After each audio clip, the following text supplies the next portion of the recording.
केंद्र सरकार वक्फ बोर्ड को लेकर एक बहुत ही बड़ा कदम उठाने जा रही है। क्या ये कदम है, आगे वीडियो में पूरी डिटेल आप तक पहुंचने वाली है। लेकिन इससे पहले अगर आपने हमें सब्सक्राइब नहीं किया है तो सब्सक्राइब जरूर करिएगा, लाइक करिएगा, कमेंट जरूर करिएगा। किन वीडियोस पर आप चाहते हैं कि हम आपके सामने उन मुद्दों को लेकर हाजिर हों, वो भी जरूर कॉमेंट करके हमें बताइएगा। यकीनन आपके सामने पूरी डिटेल के साथ वो वीडियोज बहुत जल्द आएंगी। अब बात करते हैं वक्फ बोर्ड की। किसी भी संपत्ति को देखिए, वक्फ बोर्ड अब घोषित नहीं कर पाएगा अपनी संपत्ति, क्योंकि केंद्र सरकार इसे लेकर बहुत बड़ा कदम उठाने जा रही है। दरअसल एक रिपोर्ट हाल ही में आई है जिसके मुताबिक केंद्रीय कैबिनेट की बैठक में वक्फ एक्ट में 40 बड़े बदलाव पर चर्चा हुई है। ये कोई 10-20 नहीं बल्कि 40 ऐसे बदलाव है जिन पर गंभीरता के साथ में विचार विमर्श किया गया है, चर्चा की गई है। और ये कहा गया है कि अगर वक्फ बोर्ड किसी भी प्रॉपर्टी पर, किसी भी जमीन पर अपना दावा करता है तो उसका अनिवार्य तौर पर वेरिफिकेशन होगा। यानी कि सिर्फ दावा करने से अब वो जमीन जो है वो उसकी नहीं होगी या फिर उस पर उसका मालिकाना हक नहीं होगा, उसका पूरी तरह से वेरिफिकेशन करना ही होगा। देखिए, केंद्र सरकार वक्फ एक्ट में बदलाव को लेकर अगले हफ्ते यानी कि इन 7 दिनों में संसद में एक विधेयक भी पेश कर सकती है। अब यह विधेयक किस तरह से होगा, कौन से बड़े बदलाव का जिक्र इसमें किया जाएगा, वो डिटेल जरूर तब सामने आ जाएगी। लेकिन इतना तय है कि इसके दायरे में चल और अचल दोनों तरह की संपत्तियां आती हैं। कोई भी मुस्लिम शख्स जो है वो पैसा, जमीन, मकान या कोई कीमती चीज वक्फ बोर्ड को दान कर सकता है, ये उसका हक है। इन संपत्तियों के रख रखाव और उसे मैनेज करने के लिए जो स्थानीय स्तर से लेकर बड़े स्तर यानी कि राष्ट्रीय स्तर तक वक्फ बॉडीज जो हैं वो यहां पर बटी हुई होती है, ये जिम्मेदारी उनकी होती है। इस्लाम के जानकारों को अगर आप सुनेंगे, समझेंगे तो पाएंगे कि वक्फ बोर्ड को जो संपत्ति दान में मिलती है उसका मकसद किसी गरीब या जरूरतमंदों की मदद करना होता है। उनकी पढ़ाई लिखाई की जिम्मेदारी, उसकी व्यवस्था करना या फिर मस्जिदों का निर्माण करना, उसकी मरम्मत करना, रख रखाव के लिए उसका इस्तेमाल करना या फिर जो दूसरे धार्मिक कार्य जुड़े होते हैं उसमें अपनी भूमिका निभाना, मदद करना, ये मकसद होता है। Waqf assessment management system of India के मुताबिक देश में कुल ऐसे 30 वक्फ बोर्ड मौजूद हैं। ज्यादातर के जो मुख्यालय हैं वो देश की राजधानी दिल्ली में हैं।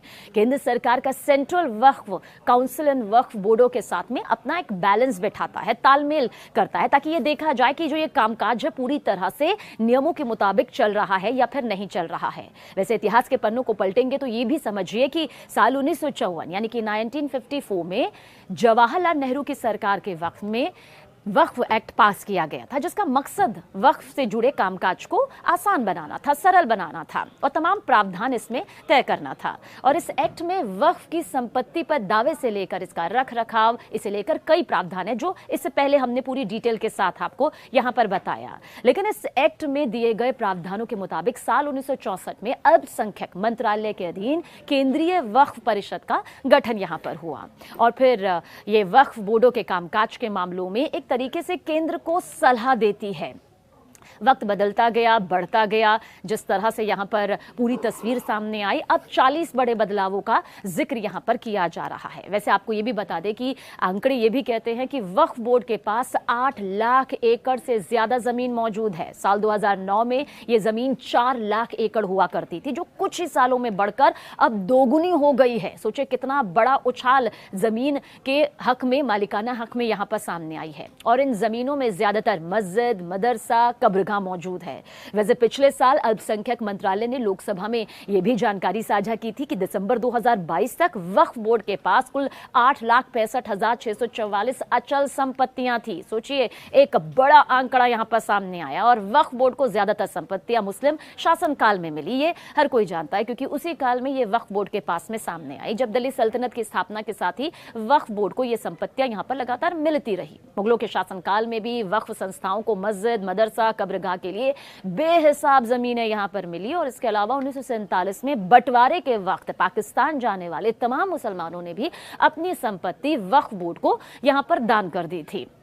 अब वक्फ बोर्ड की संपत्तियों को लेकर विवाद वक्त वक्त पर सामने आता रहा है, लेकिन ये विवाद कोई नया नहीं है। अंग्रेजों के जमाने से ही देखिए ये लड़ाइयां यहाँ पर चलती आ रही हैं। अंग्रेजी शासनकाल के दौरान वक्फ की संपत्ति पर कब्जे को लेकर विवाद इतना बढ़ गया कि ये लंदन स्थित तक यहाँ पर पहुंच गया था। और इसके बाद ब्रिटेन में 4 जजों की बेंच बैठी, वक्फ को अवैध करार यहाँ पर दिया गया। हालांकि इस फैसले को ब्रिटिश भारत की सरकार ने यहाँ पर नहीं माना था। बहरहाल अब सवाल यही खड़ा हो रहा है कि जो इतनी बड़ी संपत्तियां यहाँ पर मौजूद हैं अब जो 40 बड़े बदलाव होंगे वो किस तरह के बदलाव होंगे, क्या वाकई कोई ऐसा विधेयक जो है आने वाले 7 दिनों में यहाँ पर आ सकता है, और क्या वक्फ की जो मुश्किलें हैं वो यहाँ पर बढ़ती हुई नजर आती है, क्योंकि वक्फ एक्ट के सेक्शन 85 में यह कहा गया है कि बोर्ड के फैसले को सुप्रीम कोर्ट या हाई कोर्ट में चुनौती भी नहीं दी जा सकती है। तो नजर इस पर हमारी बनी हुई है। आप क्या सोचते हैं इन 40 बदलावों को लेकर, और कौन से बदलाव हो सकते हैं, या फिर आपको लगता है कि बदलाव नहीं होने चाहिए? हमें जरूर कमेंट करके बताइएगा अपनी राय और हमारे साथ बने रहिएगा।